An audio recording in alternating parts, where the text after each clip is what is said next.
I live in California. We have medical marijuana there.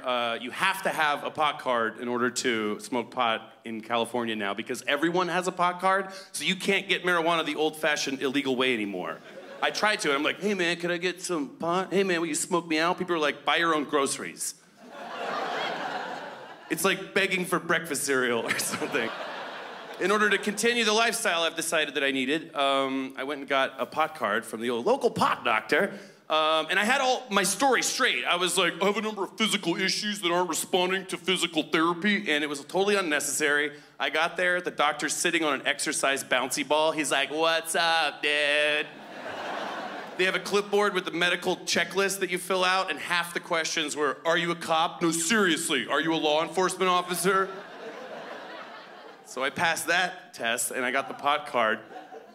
I love pot. I've been smoking marijuana my whole adult life. Even though there were a lot of warning signs that said I shouldn't. I get paranoid literally 50% of the time I smoke pot. I think part of the problem is that Pink Floyd was always playing at every party the first few times I smoked marijuana.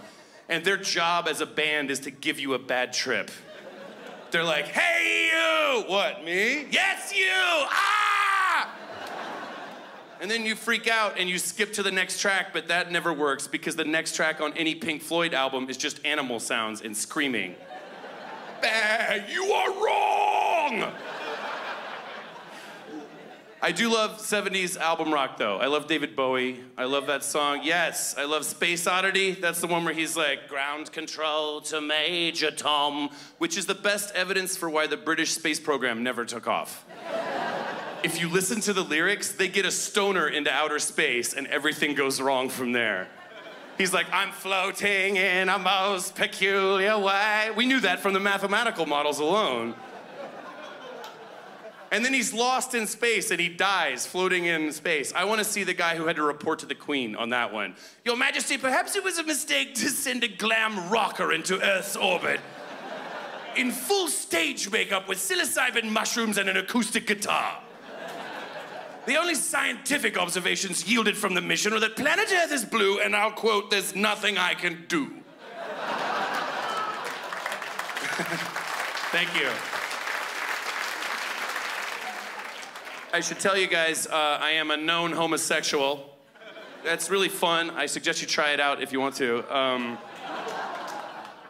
There's some mixed messages about gay people, though, on TV, particularly during ads and stuff. Like the way they advertise beer, at least in my country, is like, hey, watch out, you might be too gay for our fucking beer. I'm like, whoa, I thought I liked beer. Sometimes I love the ads that can't tell if they're homophobic or just dripping with homoeroticism.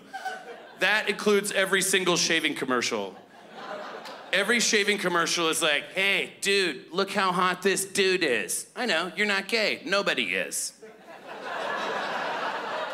So look how hot this dude is.